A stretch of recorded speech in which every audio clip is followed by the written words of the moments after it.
Borstein, Yes, ma'am. Gaffney, Here. Meigs, Here. Zilla, Here.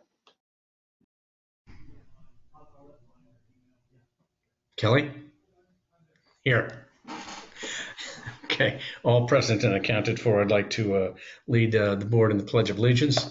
I pledge allegiance to the flag of the United States of America and to the republic for which it stands, one nation, under God, indivisible, with liberty and justice for all.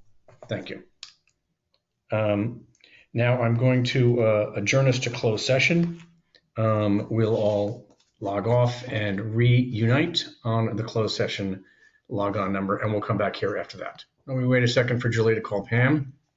We have a motion on the table and a second to approve the agenda, with number 12 being moved before number 8. Director Meigs just arrived. Yes, she did. Pam, we have a motion to approve the agenda with number 12 being moved up right after open time. The motion has been made by Tom and Michael. Julie, can I have a roll call? Yes, thank you. Borstein, Yes. Gaffney, Yes. Meigs, Yes. Zilla, Yes. Kelly. Yes. Thank you. Okay, so number 7 is open time for public expression. I don't see any open public, but I'll say that anyone wishing to address the board on matters within the district's jurisdiction but not on the posted agenda may do so. Each speaker is limited to 3 minutes. The board may not take action or discuss the items not on the agenda, but may briefly respond to statements or questions by a member of the public.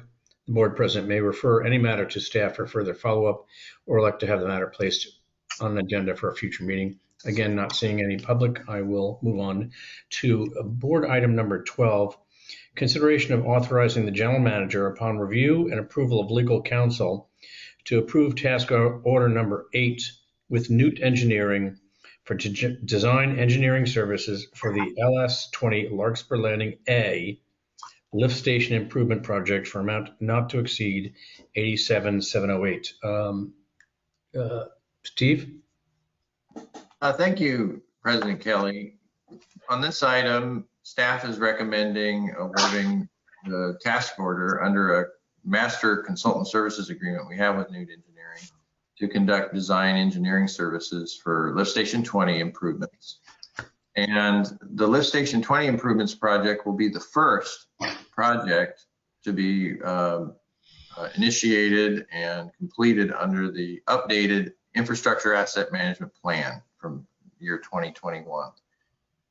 And so this comes out of a minor pump station assessment report that was a chapter of the 2021 IMP, which we intend to put on the website in the next few work days.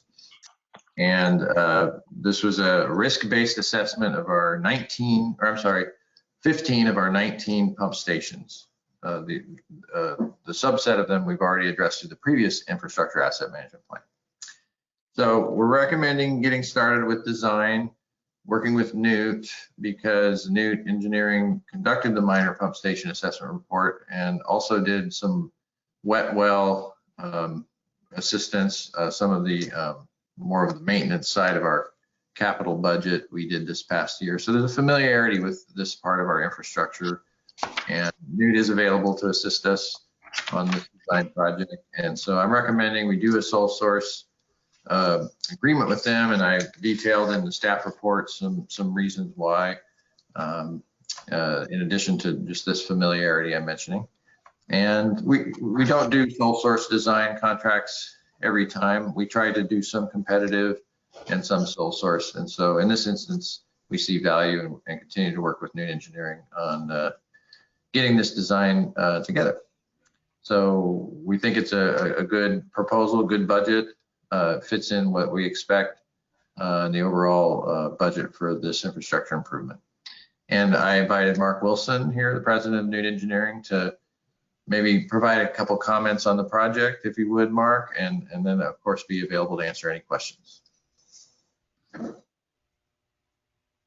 Hi, good evening, everybody, board members and staff.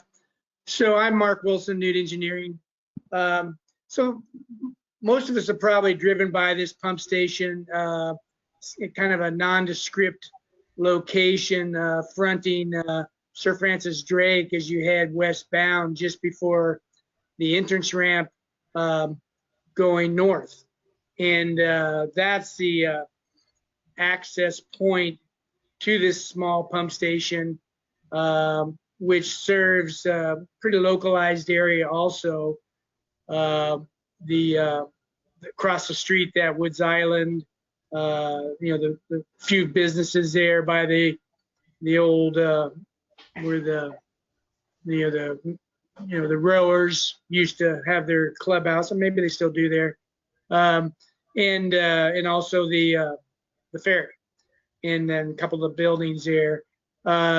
It's an old station, about it's got to be at least 60 years old. I've been working off and on with the district for almost 30 years now, 28 years, and it appeared old back when I first saw it years ago. But it's a typical station we saw quite a bit around the North Marin or North Bay region, which is a Gorman-Rupp station. You can still find parts and all for these things, but they're kind of a you're always tuning them up, these Gorman-Rupp pumps. I mean, they're reliable, but as long as you're kind of paying attention to them. And it's time to, make it similar to your other pump stations, or most of your pump stations, which are submersible, using the, really reliable submersible pumps. And then you just pull those pumps out of the pit whenever there's a clog or something, and you can work on them out in the fresh air, so to speak. So, excuse me, I guess I'm gonna need to close that window. It's kind of hot in the office here, sorry. So that's one of the issues of the construction of this and rebuilding of it, is it's really tightly constrained between the parking lot in of one of the buildings, and then also the landscaping of another building. And we're going to be looking into the actual postage stamp size lot the district appears to already have. I'm sure you do have it, but we're going to kind of verify what our boundaries are. The district has a pretty good relationship with these neighbors, so we'll probably be at some point discussing with them, giving us a little room during construction to help us out to get it constructed. But it's not a real complicated station, but I think the key part is how to do it effectively in such a tight area and not really make a big splash on your neighborhood, and so to speak. So anyway, if you have any other questions, feel free to query me. I've met out there a couple times with the district on this. As Steve says, it was recently coated, the wet well, so give us many more years of life to it. We're going to reuse that wet well and for the new station. Most of everything else will probably be taken away, but that old subterranean wet well that's been recoated is going to be reused and save some effort and excavation time too. Okay, Tom? Update those electronics and raise them up so that any kind of projected sea level rise in the area won't flood out the electronics. And that's Tom Beecher Electric, is that right, Mark? Yeah, Todd Beecher. Yeah, he's worked with the district most recently with Newt, probably on the Larkspur pump stations. I've worked with Todd over 20 years. He's a real sound electrical engineer. San Rafael Sanitation District uses them. Novato San has used them on several pump stations in the last 20 years. So I definitely trust, and I know of working with Todd. Yeah, he's a good team member on this, I think. Okay, thank you. Tom, do you have questions? Yeah, I had one. You know, we went on a little tour at the treatment plant today, and I'm wondering, we were hearing about pre-ordering. Are we going to pre-order the pumps or pump? Are we going to have one pump or two pumps there? To meet kind of the modern convention, you have two pumps at least. There's some kind of general conventional rules about firm capacity that so if something goes down, you gotta still have the capacity to pump all your sewage. So that's kind of generally what firm capacity means. So yeah, at least a duplex pump system would be for this. I would recommend for this small pump station. Yes. But my question too is, are we going to pre-order the pumps, because seems to be backup on a lot of equipment now? That's a real good question. We're seeing that definitely with generators and motor control centers equipment. Steve, we could talk about that kind of thing. I know with the flight pumps, we could do that pretty easily with shape. I'm sure they wouldn't have any problem with that. But yeah, you're right, board member Gaffney. We continually see this right now. These delivery issues, and they're biting us. Definitely it's generators and pipe, even PVC pipe, and the control panel hardware like variable frequency drives, transfer switches, things like that. We're seeing serious delays. Yes, so we can consider that. Yeah, in this case, though, part of the story on looking at this design, even before this proposal, Mark and Newt and Todd Beecher were asking, do we want standby power at this facility? Which, so the generator, the automatic transfer switch, that type of technology, which is on back order, we've actually elected to not include, based on our experience with public safety, power shutoffs from 2019. This pump station is a small enough influent flow, along with several others, that we can use a portable generator if power's out and drive around and pump down these stations, no problem. And so it's actually, you think, oh, we want backup power everywhere, right?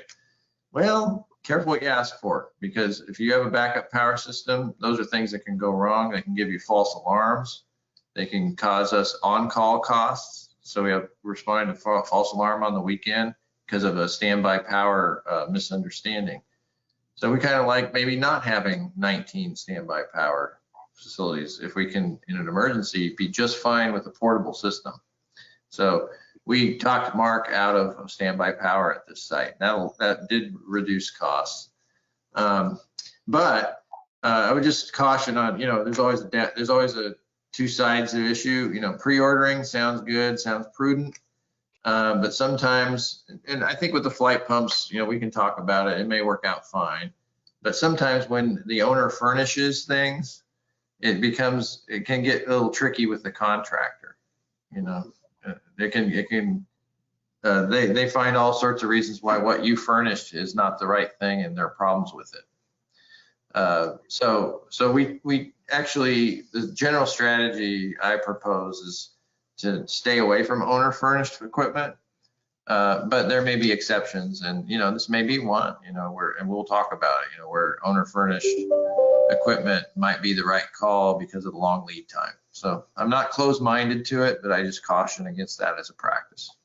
Yeah, Steve, I understand what you're saying, but I understand Tom as well, and I find that in my own business. We find the disruption in the worldwide global supply chain is holding up all sorts of strange things. I mean, we're having trouble getting our things that we would think would just be common, and we're having trouble. So I think it'd be wise for you to work with Mark and look at the pumps and see if they're in back order or delays or whatever there is, and let Mark work with the installation team to see that we're ensuring that if we do pre-order, we're ordering the pumps they want.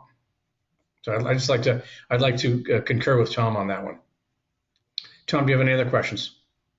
Well, just a comment. We did ask Mark at Finance Committee about his fee, and it's a time and materials, but it can't exceed $87,708 without pre-confirmation from the district. Okay.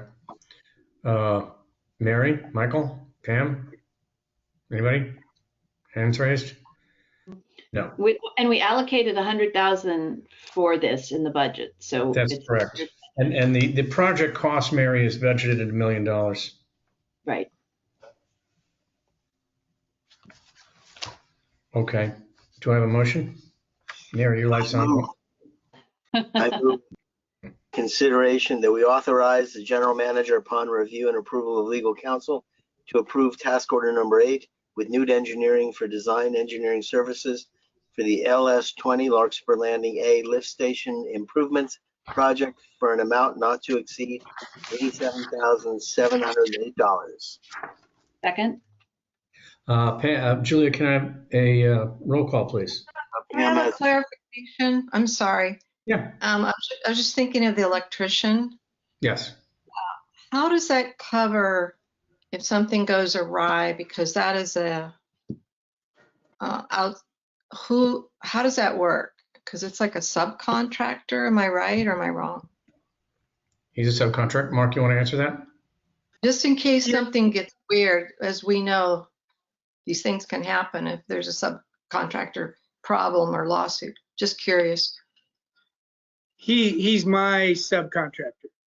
So we usually use the ACEC agreement between Newt Engineering and in this case, Beecher Electric. So he's my subcontractor, along with my surveyor too. He's a subcontractor too. Okay, thanks. Okay. Julia, roll call, please. Yes, thank you. Borstein, Yes. Gaffney, Yes. Meggs, Yes. Villa, Yes. Kelly. Yes. Thank you. Mark, you're more than welcome to attend the rest of the meeting or proceed home as you desire. Yeah, I think I'll proceed home this time, but have a good meeting. Enjoy the beautiful evening. Thank you. And thank you very much. Thanks for coming. Thank you, Mark. I'd like to move on to agenda item number 8, committee report out. Finance Committee, Tom, do you want to take that?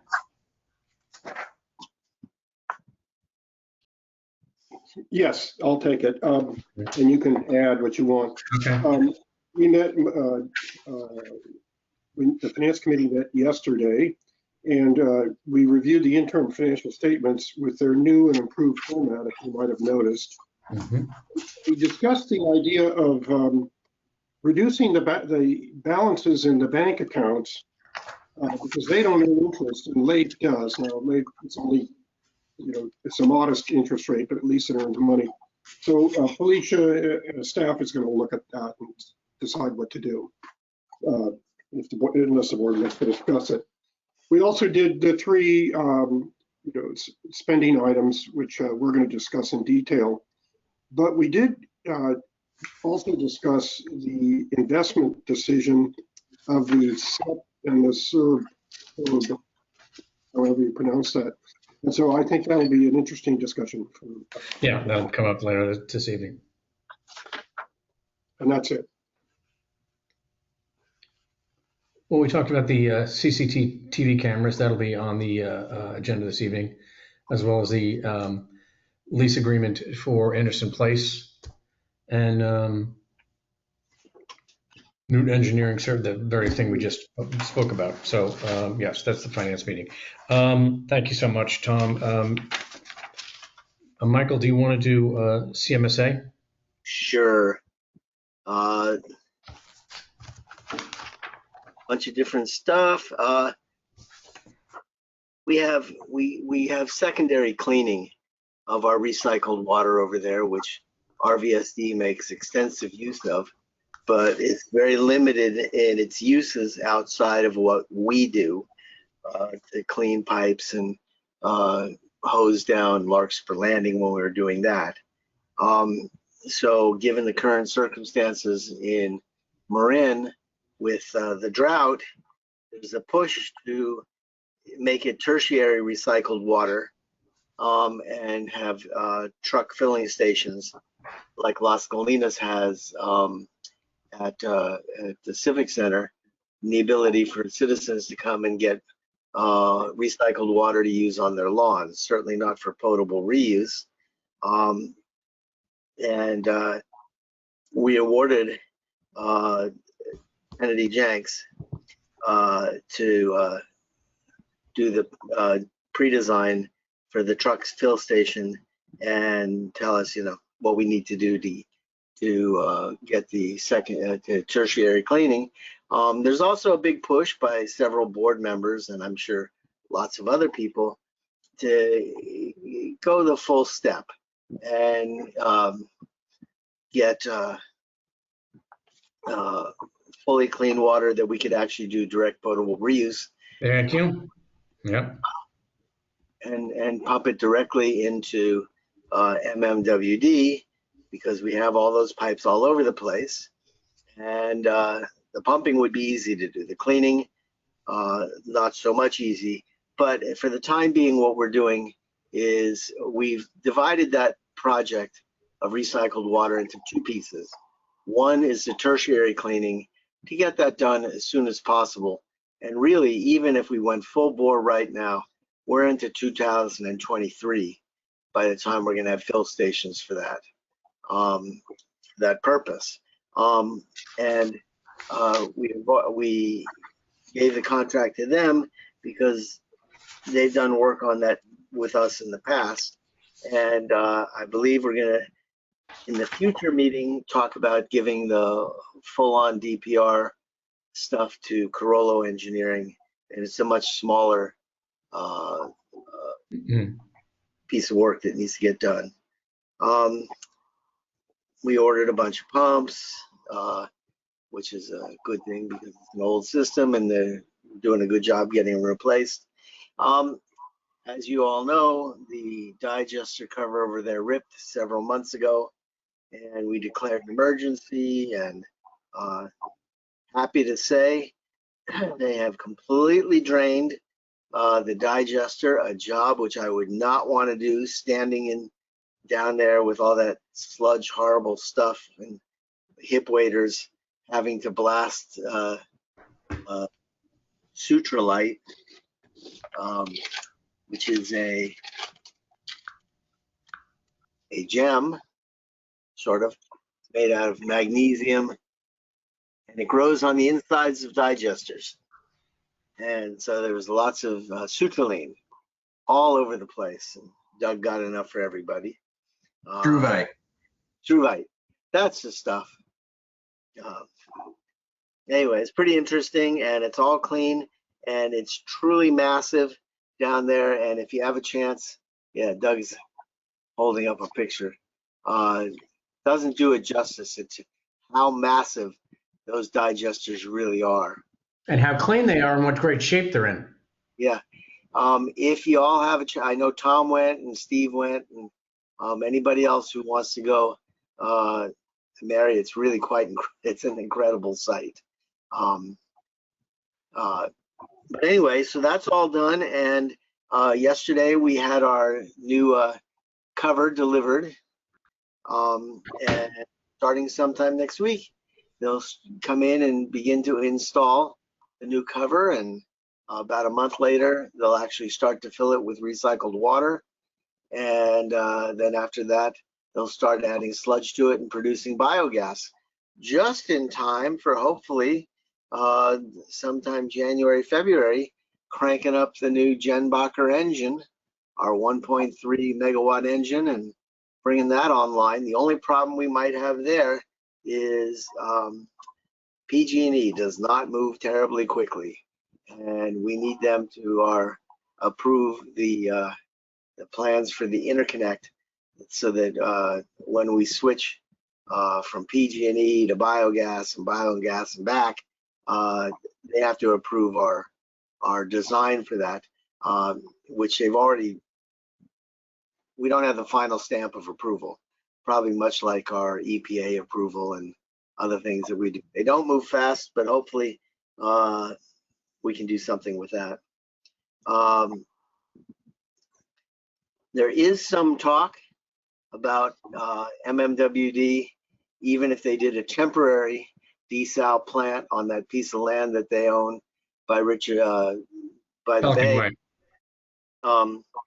about sending clean water from that to MMWD, but they shouldn't just pump the brine back into the bay. The bay is big and could probably accommodate it, but the best way to do it would be if they could just pump the brine to us and we could incorporate it into our outflow and diffuse it all over the San Pablo Bay, which would be a real good thing. And they're talking about that. And that was about it. If you have a chance to call Jason and go have a quick look at that digester while it's open, that's not going to happen very often. Excellent. Thank you very much. I want to get back briefly to the tertiary water. I did mention the direct portable reuse, and I read the 250-page report from MMWD called, I think it's Marin Water 2040, and they briefly talk about recycled options. They're not really talking about it as much as they should, but really, in talking to Steve Moore, this is really a movement of the future. And one of the things we've spoken about at both CMSA and briefly here at RVSD is in order to recycle water, we need to put purple pipes all over the county. And that's just ripping up roads that it's just going to be very challenging and unbelievably expensive. But if we can put the correct processes into CMSA, which would be an additional, a lot of money. I'm not saying it's not a lot of money, but if we can get that done, direct portable reuse, and I asked Jason if he wanted to define that or if he wanted me to for the board, and he could correct me, and he said, no, go ahead, fall on your face. So I didn't. Direct portable reuse simply means that it goes from the sanitation system back into the MMWD system through a couple of ways, through one of their smaller lakes, through one of their larger lakes, or directly into their pipe. And if we can get the water clean enough to do that, then it becomes a manageable amount of money. There's a lot of work to be done at the CMSA plant, but the pipes are already there. So we don't have to worry about this huge destruction of roads and everything. So, that was our suggestion. I spoke to Steve Moore about that in my monthly meeting with him, and he knows that this is the wave of the future, and this would make the Ross Valley Sanitary District and CMSA and its partners really a leader in this area. Okay, that is CMSA. Pam, would you do the? Yeah, I'll give my report, but I wanted to add to what you just said. Okay. American Canyon are doing the purple pipe, and I think they just did a bunch of homes. So when they built the homes, they set it all up for the tertiary system. And Leon Garcia is an engineer out there. He's on the North Bay watershed, and he just discussed this at our meeting. So there are communities and agencies doing it. So you might want to. Sure. Yeah, there is. The American Canyon's a pretty young community, so it's a lot more doable. Right. As is But, I get it. Yeah. As in Las Colinas, they all, when they designed their communities, they designed them with purple pipes to be used in the future. To run a purple pipe for us up to Fairfax or San Anselmo or out to Peacock Gap or many other places is really quite cost prohibitive on many accounts, not only ripping up all the roads. Anyway, it might make more sense financially in the long run to just do the direct potable reuse, clean the water up and pump it straight back in and have it be used out of the cleaned up outfall from CMSA rather than pump it out of the lakes up there. So anyway. Yeah. It's an interesting discussion, and we'll have more meetings at CMSA. We'll have that as an agenda item moving forward at some time in the future, directly about that conversation. Okay, Pam. yes, North Bay Watershed had a meeting on the 10th. We had a guest presentation. I sent you the PowerPoint. integrating watershed resiliency and transportation planning in the San Pablo Bay, Jeremy Lau through the San Francisco estuary. He's a great speaker, and I wanted you all to see how he did the presentation. The maps were just incredible. Very well organized. Basically, it's talking about strategies, how to deal with the flooding, how to deal with sea level rise, the billions of dollars it's going to cost. And you can see on the maps as it goes around these regions and this, that are close to us in proximity. Plus, at the same time, restore habitat and figure out how to do this engineering with sea level rise. In one of the slides, it projected 6.9 feet. So there's all these various studies going on. I did ask about a tunnel and even ferries, and I think a study was done in 2015, and it didn't sound that hopeful. So anyway, what else was I going to say? And as you all know about 37, it's a mess. And to think about evacuation, it's a mess. So I don't know, there's talk in those slides, there's pictures of how you would raise the cars to travel. The other issue is public transportation. There's just not a plan for it. So anyway, they are working on it and looking at it. And by the way, the North Bay Watershed has an upcoming, their next conference will be April 8th in year 22. And the theme will be our new normal of weathering extremes. And we have in our funds about $360,000. Well, that's all, folks. Thank you. Thank you very much, Pam. I'd like to move on to agenda item number 9, verbal report by the general manager. Steve? Thank you, President Kelly, and thank you, board members, for those reports out. That was very informative. To start out with, we'll go with Larkspur Landing update. We did just receive another round of comments from EPA on the report. So I think these are manageable in the next week and a half or so. They are, I did meet with one of the middle managers there and got the positive assurance that we will be receiving a letter. It will verify that the site is clean and suitable for unrestricted uses. And so, they appreciate our efforts, and it's just a matter of working with their staff to get the report in to have certain things said in the report that interpret the data in a certain way. And so it's a detailed exercise, but I'm confident that we're near the finish line. Second, on 1111 Anderson, again, still working through just some real micro details, getting closer. Looking at parking configurations, looking at the size of our vehicles, where they're going to fit, and any kind of site reconfigurations to make sure Comcast is comfortable with that. And we're working through a final configuration of the lobby. And so again, we're just right on the cusp. We're going back and forth with emails on those issues. Take all the time you need, Steve. Get it right. And the third thing, cease and desist order progress. Happy to report that in the last month, 3 pipe defects we've fixed for less than $10,000 of our capital repair fund that are part of the 605 defects of the cease and desist order, right? So we have, for every one of these, we're accounting where and how we fixed them and when. And you might recall there were about 36 odd defects remaining when we met with the water board back in April. We just completed 3 of the last 4. And so we have 1 single defect left.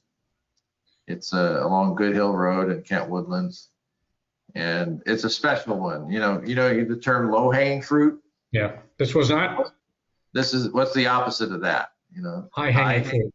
High hanging fruit. This is the highest fruit at Good the Hill top Road. of the tallest tree, and so it's a doozy. That's a technical term.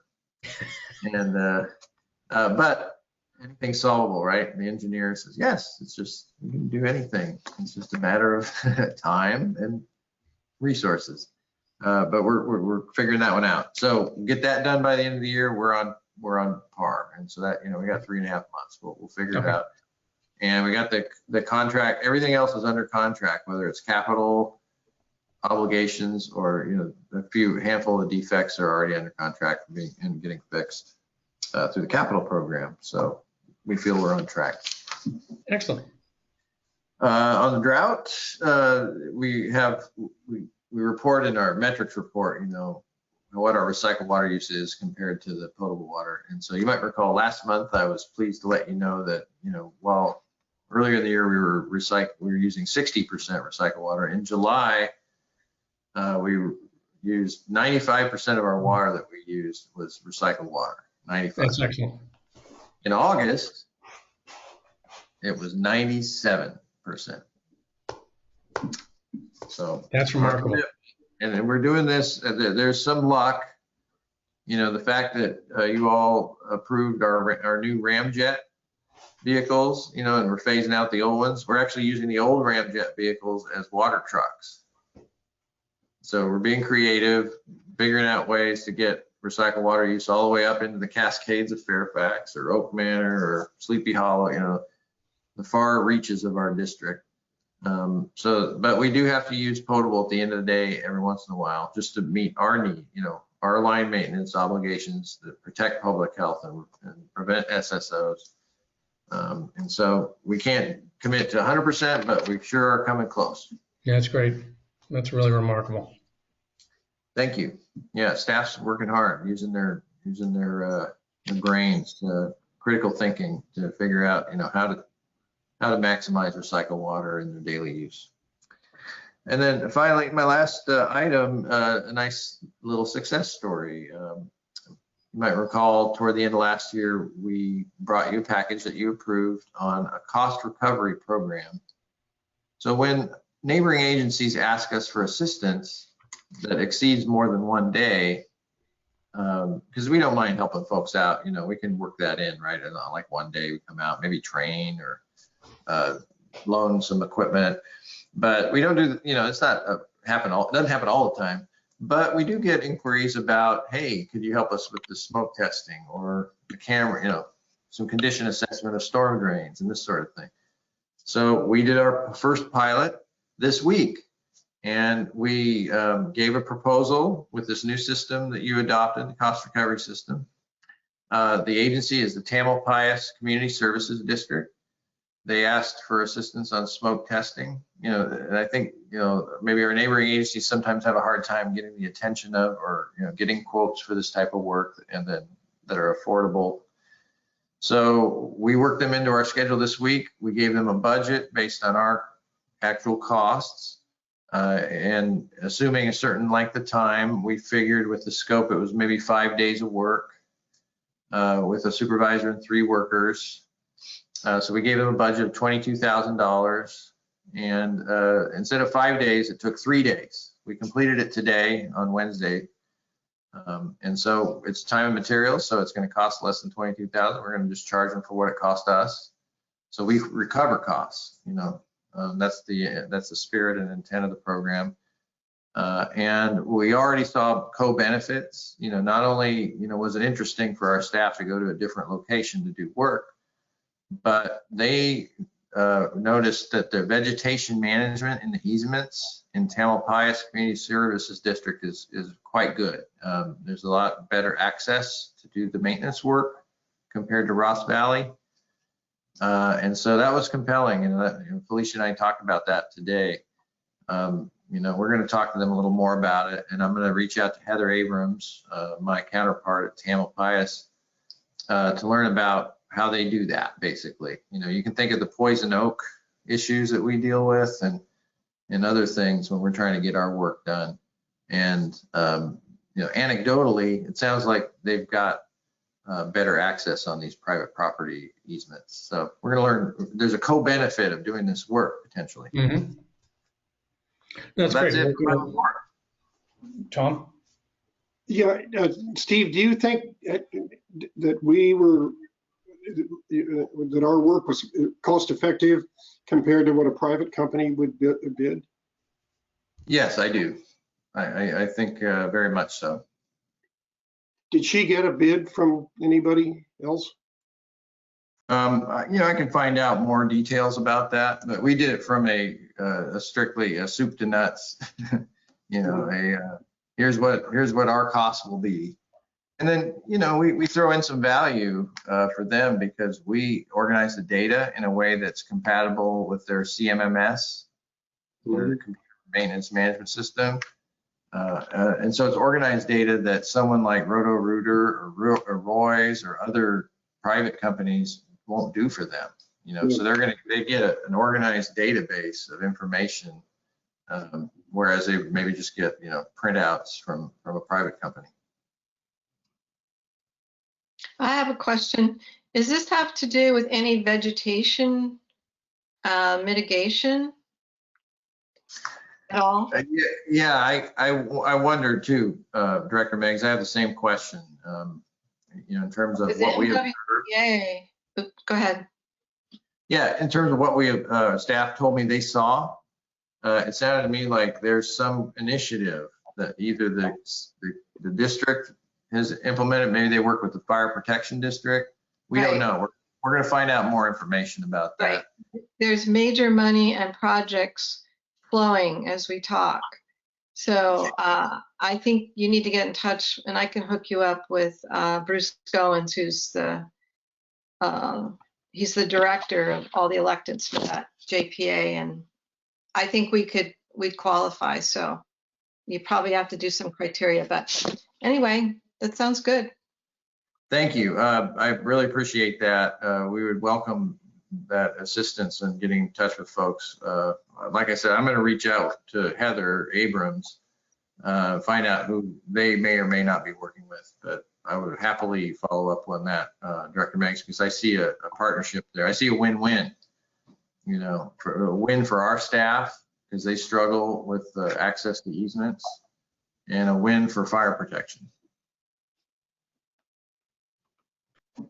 Thank you, Steve. I'm going to move on to number 11, the consent calendar. Matters listed under this item are considered routine. And you got 10. Go to 10.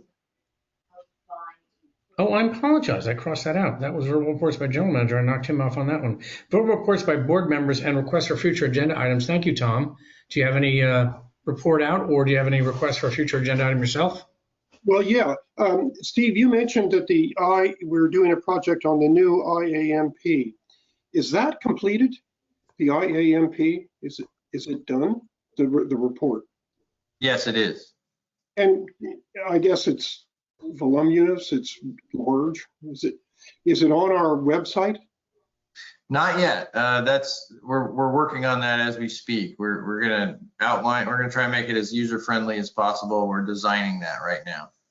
Okay. But yeah, we have the document. It's in our S drive. It's official. Last month I reported it was more or less done. We were just getting the updated force main assessment. Force main and condition assessment. That's been completed. That looks good.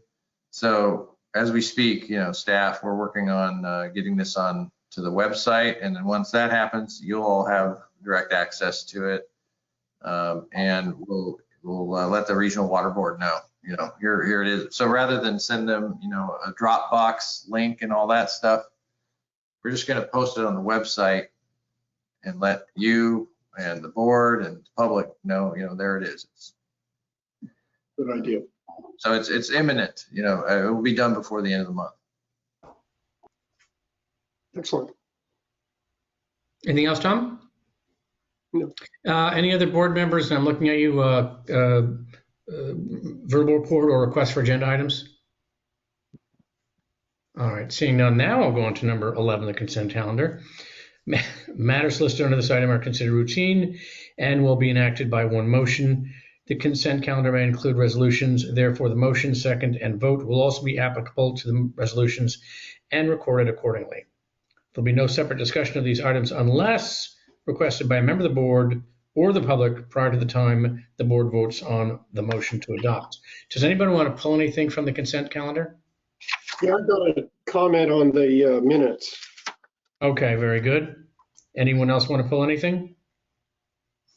Okay, then, Tom, what's your comment on the minutes, please?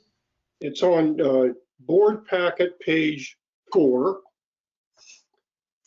And it's item 8. It's the last sentence in the Finance Committee.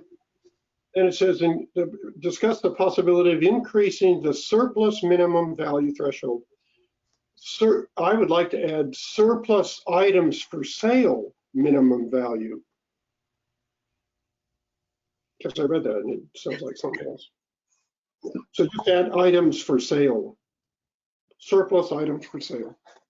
And that's it. That's all I had. Okay. Without objection, can we adjust the minutes accordingly, Julia? Absolutely. Thank you for the note, Director Gaffney. Thank you. And then with that, do I have a motion to approve the consent calendar? I move the calendar. I got Tom on that and Michael on the second. It's perfect. Roll call, please, Julia. President Kelly, Borstein, Yes. Gaffney, Yes. Meggs, Yes. Scylla, Yes. Kelly. Yes. Thank And you. with that, we've done agenda item number 12. Let's move on to agenda item number 13. Discussion and direction on CEPPT and CERBT. I'm going to let Steve pronounce those correctly for me with his report. Fund investment strategies. We did discuss this at the financial subcommittee. So go ahead, Steve, if you will. And Felicia may be jumping in here, I assume. Oh, yes, definitely. On this item, local agencies have some discretion on investment strategies, depending on their tolerance for risk and financial standing. And so currently the board does have a strategy for both the SEPT, which is the pension fund that's been set up, and the CERT, which is the OPEB, or mostly, retirement health benefit fund that's been set up.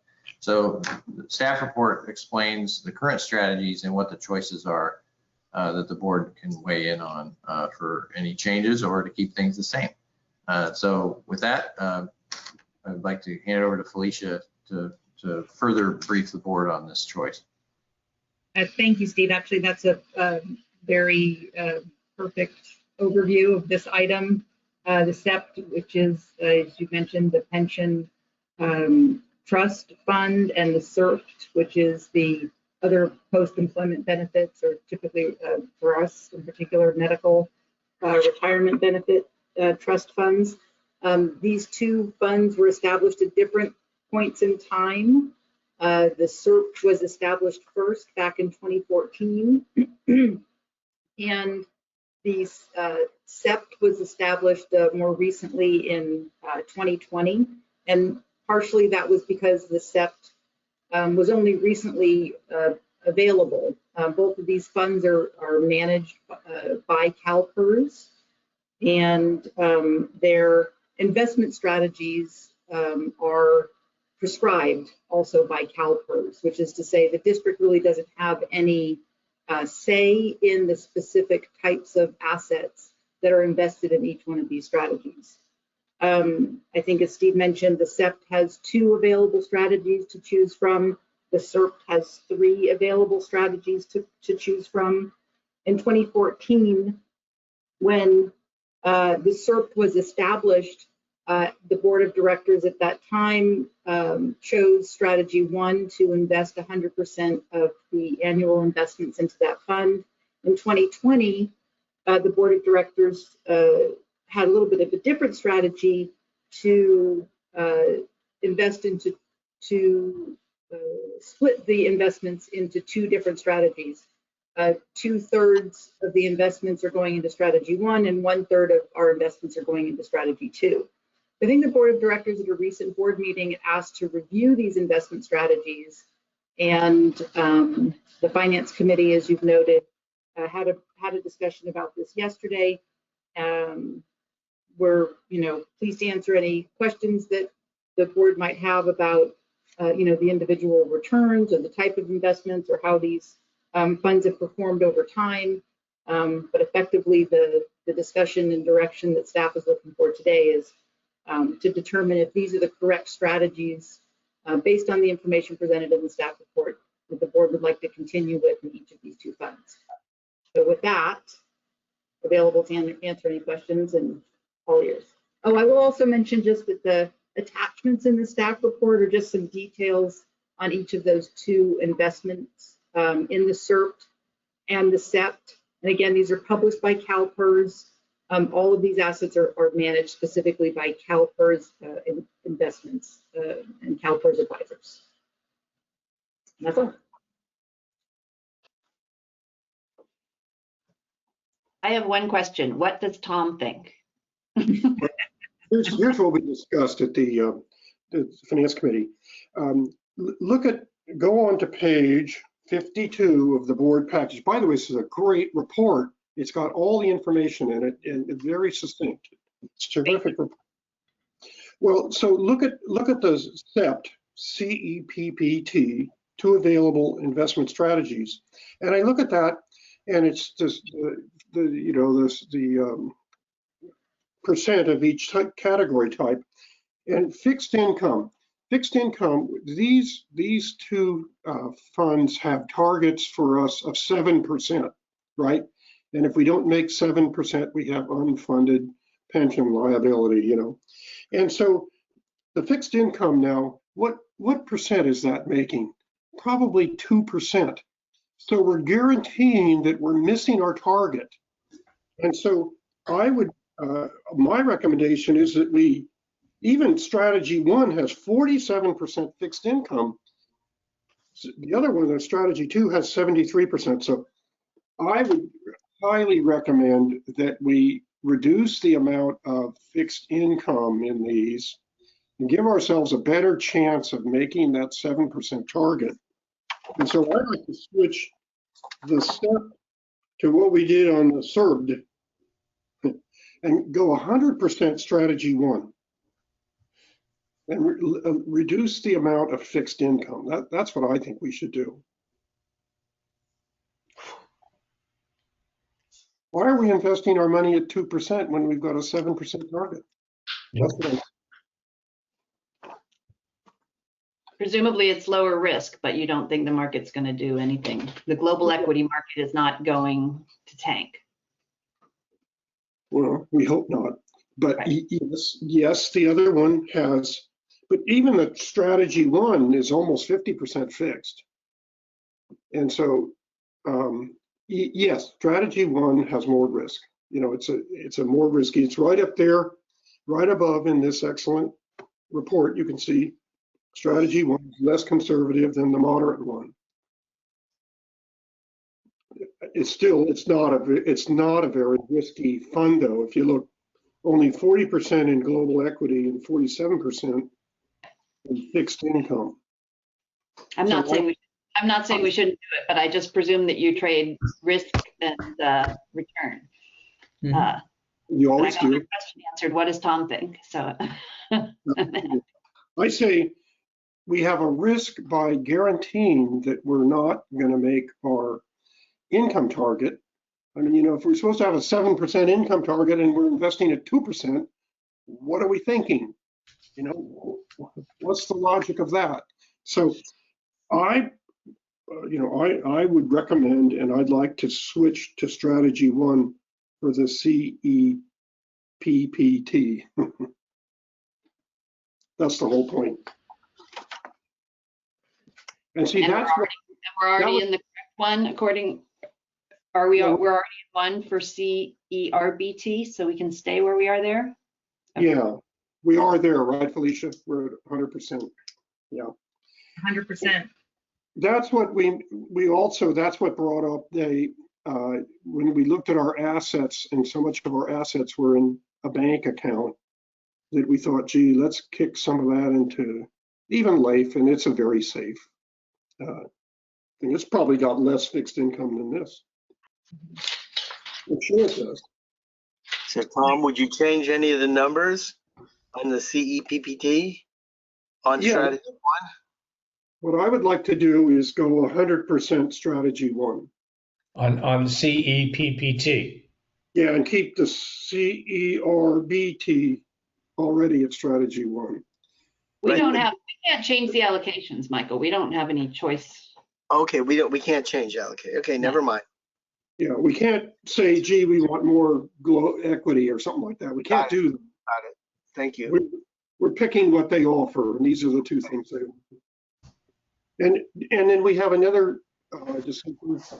Should we move the money that's already in strategy 2? Should we move it to 1? I don't care. I don't, I'd say yes, but it doesn't matter to me. I'm more interested in moving on the future, going 100% strategy 1. And we may come back next year and it'd be the exact wrong decision to make, but I don't think so. Pam? How much money are we talking about? Every year we invest $350,000 into the SEPT account with the target to pay off the unfunded liability in, I think it's 10 to 12 years at this point. Okay, I see it now. Okay. And 100,000 in the other one. And 100,000. 100,000 in the CERBT, which is the CERBT. 100,000 in that. The reason we're doing this is to reduce our unfunded liability And our pension liability. and our pension and OPEB and pension, both of them. And let's give ourselves a chance to.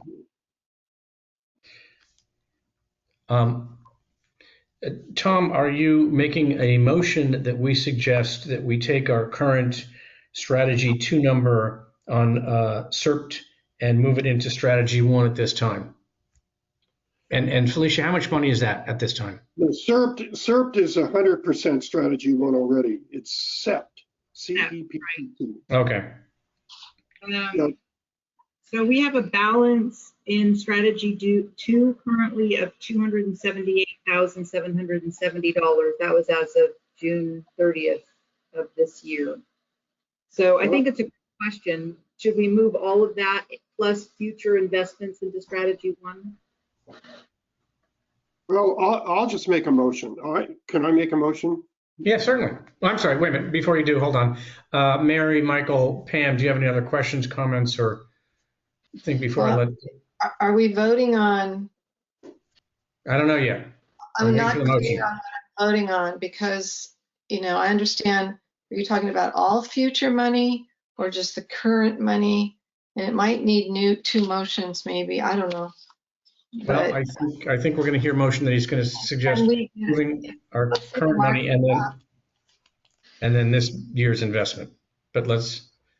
If the Why market don't we ask? Go ahead, Pam. If the market drops, can we get out of it? Yeah. Okay, there's no penalties. Something, the market is going to drop one of these years. There's no doubt about it. It's going to go up. It's going to go down. The trend has been that it's going up. It's at a pretty high level right now. It's got a high price earnings ratio compared to normal. Usual normal is about 17 price earnings ratio. Okay. It's over 20 now. Yeah, I don't think it's that large of amount of money, so I would support it. Okay, and the other thing, Pam, is the question is, and it's hard to answer, is if the market goes down, which strategy is going to go down more? That's the thing. All right, Tom, you're going to want to make a motion. Why don't you go ahead and make your motion? Okay, well, I'd like to move that would, going forward in the CEPPT, we invest 100% in strategy 1, and we don't touch the balance that's already in strategy. Just leave that there. That's a little safety factor or something like that. But I think we should just, going forward, we should be investing in strategy 1. I think we did this in Central Marin too. I'm pretty sure we had some kind of decision there years ago. But that's what I'd like to do. Go ahead, Pam. I second it. I think we, got those WWJD bracelets. I think we should get WWTD. what would Tom do Yeah. when it comes to finance? Anyway, thank you, Tom. I never recommended in my company what the younger people should invest in. I just told them what I did. And they could do what they want. All right, we have a motion that's been seconded by Pam. Julia, can you call the roll, please? Yes, thank you. And the item on the agenda is technically for discussion and direction. So Oh, I'm sorry. Well, we've given direction now. Okay, so we've given, thank you. So there is no vote. You're correct. We've given direction to staff. Felicia and Steve, do you feel that we've given you correct direction, enough direction to? Should we vote on it? We don't have to vote on it?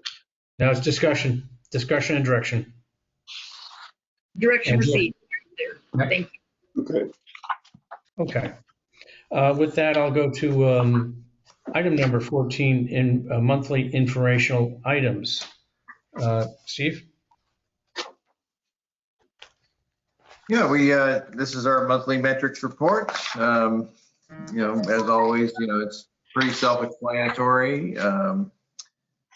I already touched on one of the highlights, which was our good news on the recycled water use. That's on page 4 of the report, which it's kind of hard to see what the packet number is here on my copy.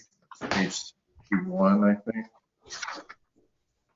Oh, no, 781, page 81.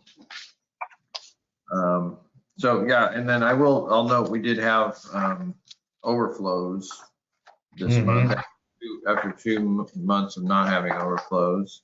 These are all very minor, but there was one structural overflow in a hard to reach location, difficult vegetation to get through, and it was a sag in an area where the earth movement had made a joint come apart within a sag. So what that means is you had water. When you have a sag in a pipe, your camera really can't tell what's going on because it's underwater. And so it was a real tricky challenge. It took us 2 days to figure out. And we did an innovative use of the VACCON where we sucked the water out and we threw the camera in real quick. And we were able to finally figure out what the defect was that was leading to an SSO that was kind of coming through a hillside. So on that one, we went in and put a point repair in, and we just keep the sag. It's still good. It's a good slope. It still goes downhill, but that was a tough one. It was just another illustration of the challenges. In all cases, we always ask ourselves, okay, what can we do from a management standpoint to prevent SSOs at this location? And in 3 out of 4 sites here, we did the point repair at the one I described, and then the other 3, we moved up the cleaning frequency so that rock or other debris won't accumulate in specific locations. So that's all been, reported on the state database. Okay. So I noticed, you talked about these 97%. So the current month, 101,363 gallons of recycled water use. Really, it's remarkable. I mean, that's a record for us. Yeah, and it's a gift to MMWD and to the people of the district. So, Spill's not so happy. Next time you're up in the Cascades, come on by my house. I need water, and my ferns are dying. Oh, I see. Yeah, can't do that yet. Can't do that yet. Yeah, it's not suitable. It's got too much salt in it. We don't Was want it that bad? Salt. Yeah. I thought it might. Okay.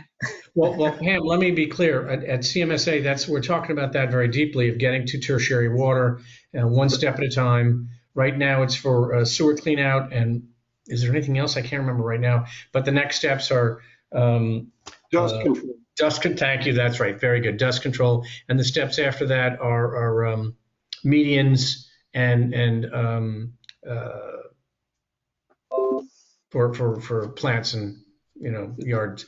And then of course, Linda's okay, right? Yeah, that's great. Yeah. That's what it is. Another thing I like to point out in our monthly metrics, it may not be obvious in the narrative, but what the repair crew, what they're up to now, because you might remember I gave them high marks for getting all the CDO work done ahead of schedule last spring. Okay, well, what do we do with this high-powered, high-performing crew? Well, we put them on the list from the IEMP. You know, the new updated risk-based assessment of every pipe and manhole in our system that we just, you know, funded and executed. It'll be on the website this month. That's got specific recommendations for point repair. And so we're already been doing that for 2 or 3 months now. And so we really are proud of making that plan in action. You know, we're not just, it's not on the shelf.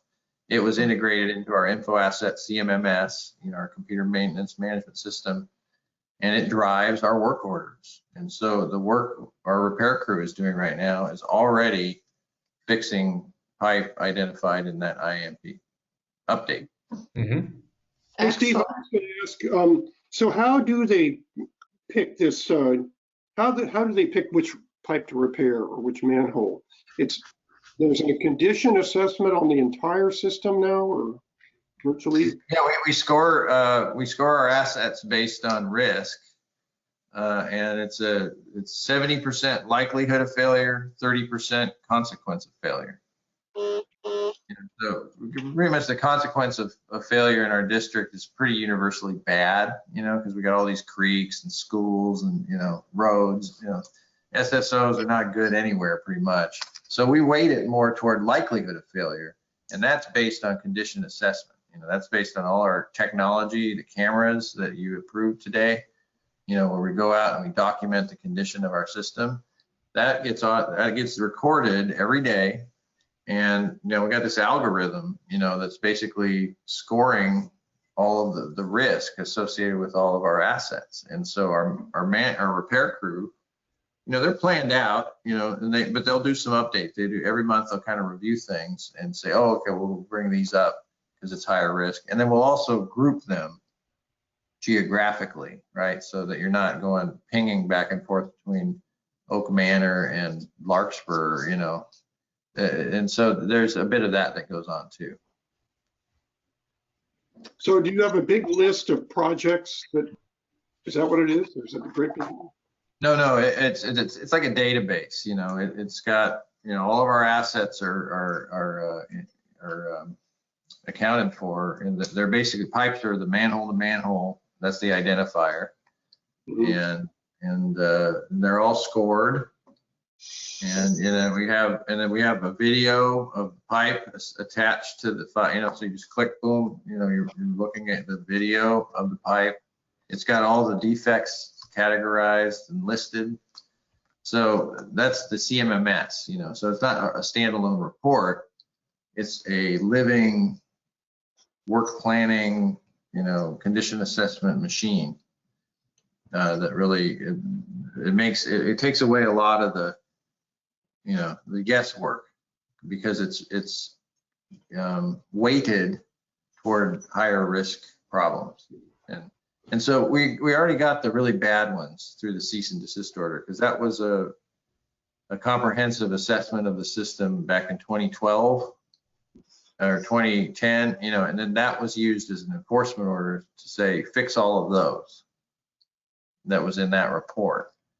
And that was a huge list, right? And so we're just getting to the end of that list. Not to say that there aren't other defects, but that was the worst of the worst in a 120-year-old system, right? And so that's a great, you know, that a lot of the tough work has been done. And now what we're seeing with our grade 5 defects, the worst severe defects, they're just not as bad. You know, they're not great, but they're not gaping holes.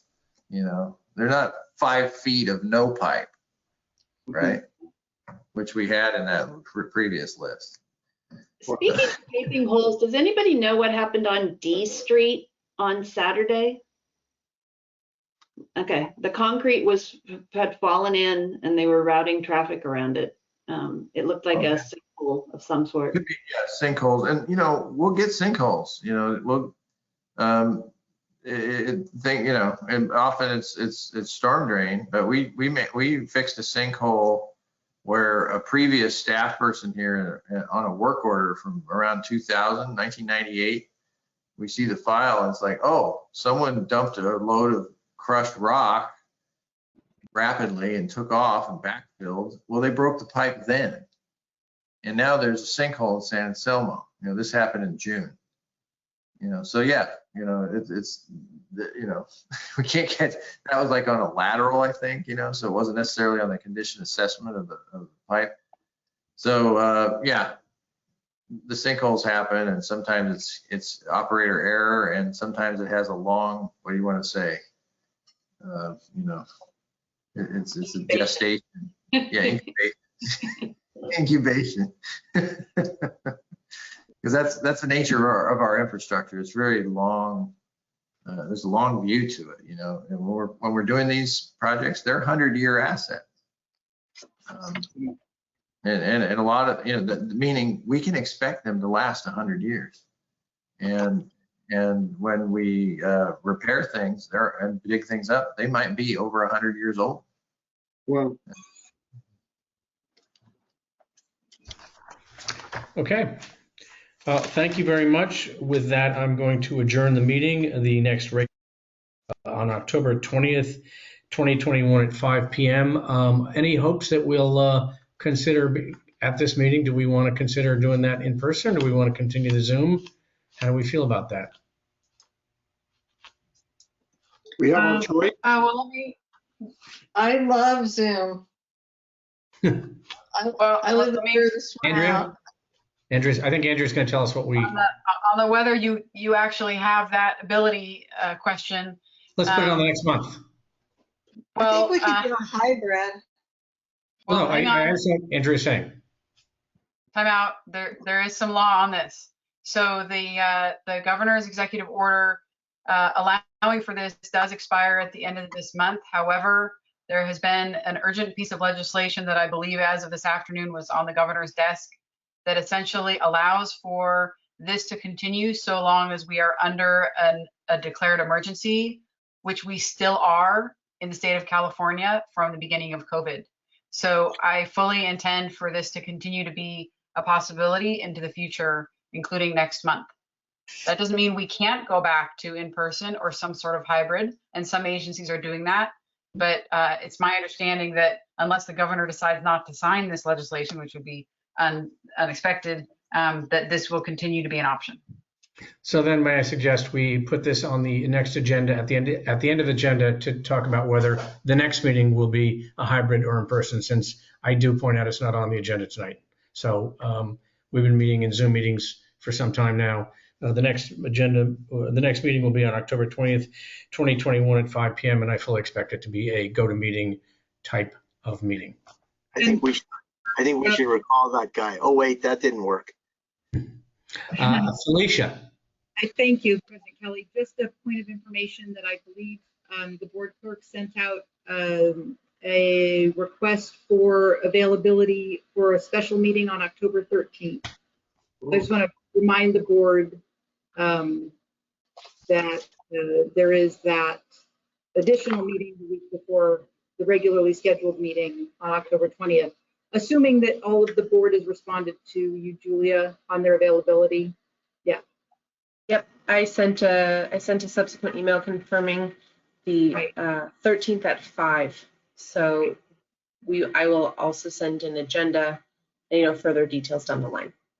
Okay, great. Just a point of information. Thank you, President Kelly. In my calendar. Thank you all very much. So now I'm adjourning the meeting. Thank you all very much. Thank you, Doug.